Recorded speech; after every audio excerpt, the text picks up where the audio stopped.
በዚህ ቪዲዮ የምናየው ሰዎች እንዴት በሱና ስም ቢድዓ እንደሚያስተላልፉ።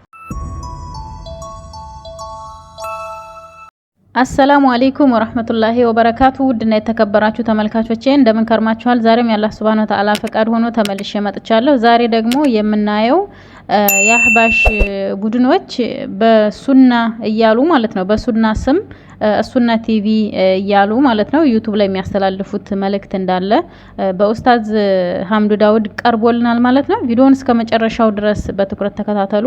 እኔ ጣልቃ እየገባሁ ምንም ሀሳብ መስጠት አልፈልግም፣ ምክንያቱም እሱን ሀሳቡን በደንብ መከታተል ማዳመጥ ስለምፈልግ ማለት ነው። እሱ ጥርት አድርጎ ስለሚያቀርብልን እስከ ቪዲዮ ፍጻሜ አብራችሁን ቆዩ። ሰላሙ አለይኩም ወራህመቱላህ።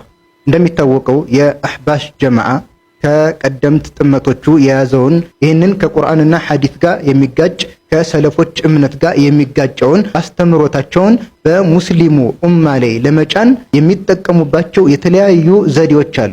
ከነዚህ ዘዴዎቻቸው ውስጥ አንዱን ዛሬ እንመለከታለን። እንደሚታወቀው በተለያዩ ሚዲያዎች ላይ እንደሚቀሳቀሱ ይታወቃል። ለምሳሌ ዩቲዩብ ላይ ስሙን አሱና ብለው ነገር ግን የሱናን ትምህርት ሳይሆን የቢድዓን ትምህርት፣ የተውሂድን ትምህርት ሳይሆን የሽርክን ትምህርት ለማስፋፋት በጣም የሚለፉበት የሆነ የዩቲዩብ ቻናል አላቸው። ለምሳሌ ይህንን ርዕስ ተመልከቱ። የሰለሙ ሰዎች የሶላት ቀዷ አለባቸውን ይላል።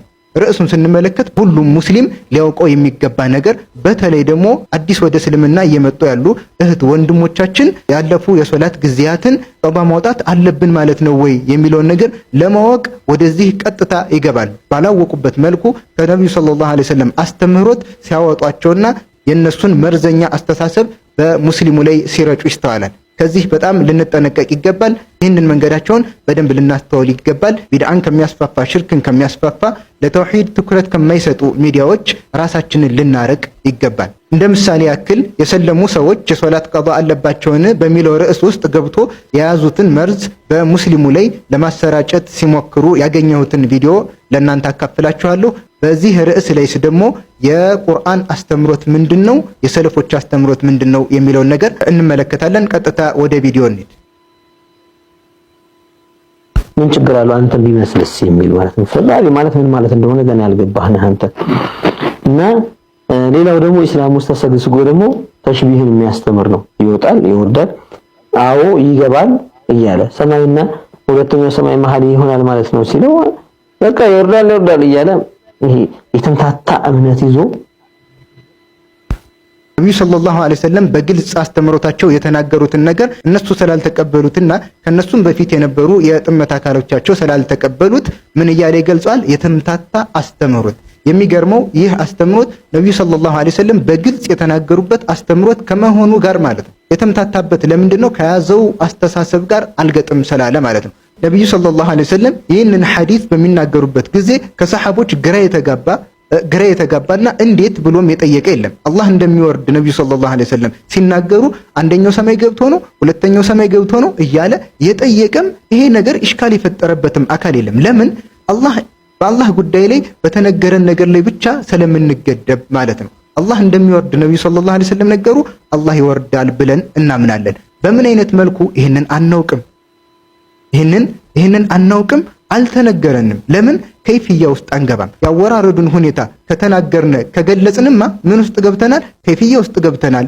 በዚህ ላይ የሰለፎች አስተምሮት ምንድነው? ኢማሙ ማሊክ የአላህን መገለጫዎች በተመለከተ ኢስቲዋእን ለምሳሌ ሲናገሩ፣ የአላህን የበላይነት ሲናገሩ አልኢስቲዋኡ መዕሉሙን፣ ኢስቲዋ መዕሉም ነው የታወቀ ነው። ወልከይፉ ገይሩ መዕቁል፣ ከይፍያው ግን አይታወቅም። ለምን? ቁርአን ላይ የተነገረው ኢስቲዋእ ነው። ኢስቲዋኡ መዕሉም ነው የታወቀ ነው የበላይነቱ። ከይፍያው ግን እንዴት ነው አወጣጡ፣ ሁኔታው ግን እኛ የምናውቀው ነገር አይደለም ይላሉ።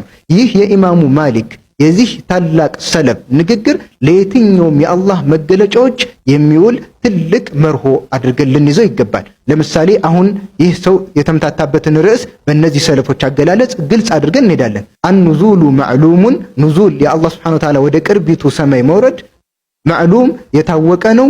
ወልከይፉ ገይሩ መዕቁል፣ እንዴት ነው የሚወርደው የሚለው ነገር ላይ ግን አቅል ሊደርስበት የሚችል ጉዳይ አይደለም።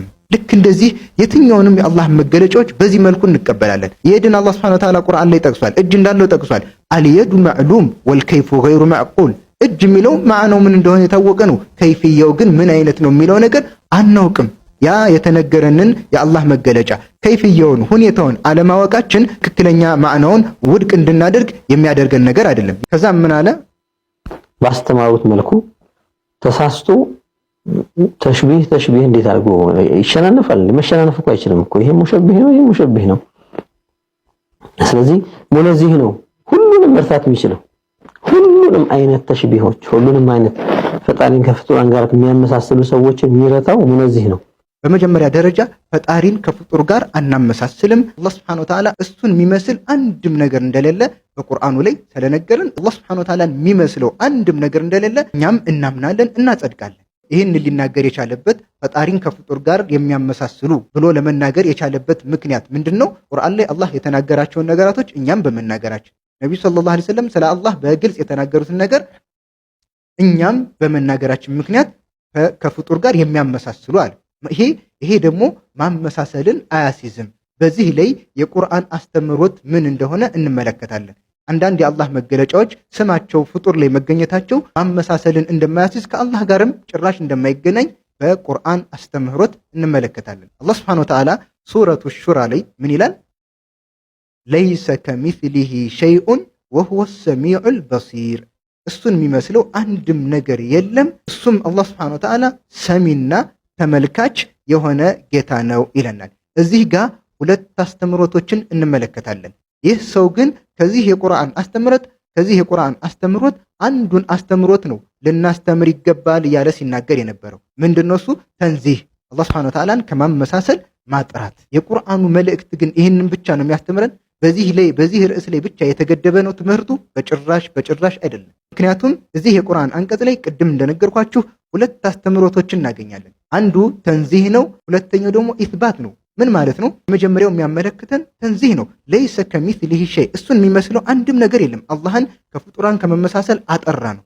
እነዚህ አህባሽና መሰል የቀደምት የጥመት አካላቶች ጀህሚዮች፣ ሌሎችም እችን የቁርአን አንቀጽ ብቻ መዘው በመያዝ ጎደሎ የሆነ አረዳድን ይዘው በህዝቡ ላይ የጥመት አስተሳሰባቸውን መርጨት ይዘዋል ማለት ነው። እዛው የቁርአን አንቀጽ ላይ ምን አለ አላህ? ወሁወ ሰሚዑል በሲር፣ እሱም ሰሚና ተመልካች የሆነው ጌታ ነው። መስማትና መመልከትን አላህ ለራሱ አጸደቀ። መስማትና መመልከት የፍጡሩን ባህሪ ከመሆኑ ጋር ነገር ግን ከፍጡር ባህሪ ጋር ሳናመሳስል ለሱ በሚገባው መልኩ ብለን አጽድቀናል። ሌሎቹ ባህሪያቶቹም ላይ ይህንን የቁርአን አንቀጽ እንደ መርህ እንደ ፎርሙላ ቃዒዳ አድርገው አህሉ ሱና ወልጀማዓዎች ይህንን የቁርአን አንቀጽ በመከተል ለራሱ ያጸደቀውን ነገር ከፍጡራን ጋር ሳያመሳስሉ ያጸድቃሉ። ልክ እዚህ የቁርአን አንቀጽ ላይ መስማትና መመልከትን ለሱ በሚገባው መልኩ እንዳጸደቅ ነው ሁሉ እነዚህ የአህባሽ ጀማዓዎች ከቁርአን አስተምሮት የሚመቻቸውን እንደሚወስዱ በግልጽ ትመለከታላችሁ። ተንዚህ ነው ብሎ አላህ Subhanahu Wa Ta'ala እያጠራ ለሱ መገለጫን ሳያጸድቅለት ይቀራል ማለት ነው። ይሄ በቁርአንና ሐዲስ ላይ የተሳሳተ ጎደሎ የሆነ አረዳድ ነው። ይህንን የቁርአን አስተምሮት በመመልከት አህሉ ሱና ወልጀማዓዎች የአላህን መገለጫ በዚህ መልኩ እያጸደቁ ይሄዳሉ። ለምሳሌ ሼኹል ኢስላም ኢብኑ ተይሚያ ሚንሃጅ ሱነት ነበዊያ በተባለ ኪታባቸው ላይ ምን ይላሉ? طريقة سلف الأمة وأئمتها أنهم يصفون الله بما وصف به نفسه وبما وصفه به رسوله من غير تحريف ولا تعطيل ولا تكييف ولا تمثيل، إثبات بلا تمثيل وتنزيه بلا تعطيل، إثبات الصفات ونفي مماثلة المخلوقات. قال تعالى ليس كمثله شيء، فهذا رد على الممثلة، وهو السميع البصير رد على المعطلة. የአላህን መገለጫዎች ባህሪያትን በተመለከተ የሰለፎች መንገድ አላህ ለራሱ ያጸደቀውን ማጽደቅ ነብዩ ሰለላሁ ዐለይሂ ወሰለም ለሱ ያጸደቁለትን ማጽደቅ ነው አሉና ይህንን በምናደርግበት ጊዜ ሚን ገይሪ ተሕሪፍ አላህ ራሱን የገለጸበትን ነገር ተሕሪፍ ሳናደርግ ሳናዛባ፣ ወላ ተዕጢልን ራሱ የገለጸበትን ነገር ደግሞ አይገባህም እያልን ውድቅ ሳናደርግ ከመገለጫዎቹ ሳናራቁት፣ ወላ ተክይፊን ያንን መገለጫዎቹን ስናጸድቅ ደግሞ ሁኔታን ሳንገልጽ፣ ከዛስ ወላ ተምሲልን ሳናመሳስልም ደግሞ በፍጡራኑ ሳናመሳስል። ከዛም ምን አሉ የሰለፎች መንገድ ምንድነው? ያጸድቃሉ ሳያመሳስሉ። ወተንዚሁን ቢላ ተዕጢልን አላህን ያጠራሉ ባህሪያቶቹን ሁሉ ደግሞ ውድቅ ሳያደርጉ። የአላህን ባህሪያቶች መገለጫዎችን ማጽደቅ ከፍጡራን ጋር መመሳሰል የሚባልን ነገር ውድቅ ማድረግ። ቃለ ተዓላ ለይሰ ከሚስሊሂ ሸይ አላህ እሱን የሚመስለው አንድም ነገር የለም ብሏል። ይሄ በማን ላይ መልስ ነው አሉ? ረዱን ዐለል ሙመሲላ አላህን ከፍጡራን ጋር የሚያመሳስሉ ሰዎች ላይ ይህ የቁርአን አንቀጽ ረድ መልስ ይሰጥባቸዋል። እሱን የሚመስል ነገር አንድም ነገር የለም ብሏል። ወሁወ ሰሚዑል በሲር እሱ ሰሚና ተመልካች ነው። ረዱን ዐለል ሙዐጢላ የአላህን መገለጫዎች ይሄ አይገባውም ያሉ እሱ ለራሱ ያጸደቀውን ነገር ውድቅ በሚያደርጉ ሰዎች ላይ ይህ የቁርአን አንቀጽ መልስ ይሰጣል። ስለዚህ የአላህን መገለጫዎችንም ሆነ ትክክለኛ የሰለፎችን መንገድ የምናገኘው የአላህን መገለጫዎች በትክክለኛ መልኩ ልንረዳ ዘንድ አላህ Subhanahu Wa Ta'ala ቁርአኑ ላይ ያስተማረውን ነብዩ ሰለላሁ ዐለይሂ ወሰለም ሐዲታቸው ላይ የተናገሩትን ነገር በሰለፎች ግንዛቤ መያዝ ነው። ሰለፎች ግንዛቤ በዚህ ላይ ምንድነው ከተባለ ኢማሙ ማሊክ እንዳሉት አልስቲዋኡ ማዕሉም ወልከይፉ ገይሩ ማዕቁል። ይህ የኢማሙ ማሊክ ንግግር ለየትኛውም የአላህ መገለጫዎች የሚያገለግል መርሆ ቃኢዳ ነው። የጀህሚያና ሙዕተዚላ ርዝራዥ የሆኑ የጥመት አንጃዎች የአህባሽን ጀማዓዎች ልንቀበል አይገባም። ምክንያቱም እንደምትመለከቱት ቁርአንና ሐዲስ ላይ የሚፈልጉትን እየመረጡ የሚወስዱ ግለሰቦች መሆናቸውን እንደተመለከታችሁት ነው። አሁንም እነዚህ ሰዎች የያዙትን ብልሹ እምነት ለማስረጽ የተለያዩ ዘዴዎችን ይጠቀማሉ። እነዚህም ውስጥ ዛሬ የተመለከትነውን አይነት ሴራ ይሰራሉ። ሁላችንም ልንጠነቀቅ ቁርአንና ሐዲስን ብቻ አጥብቀን ልንይዝ ይገባል። ወሰላሙ አለይኩም ወራህመቱላሂ ቤተሰቦች ያለው ነገር እንግዲህ ይሄን ይመስላል። ትኩረታችንን ቁርአንና ሐዲስ ላይ ልናደርግ ይገባል። አብራችሁን ስለነበራችሁ እጅግ አድርጌ አመሰግናለሁ። ሰላም አለይኩም።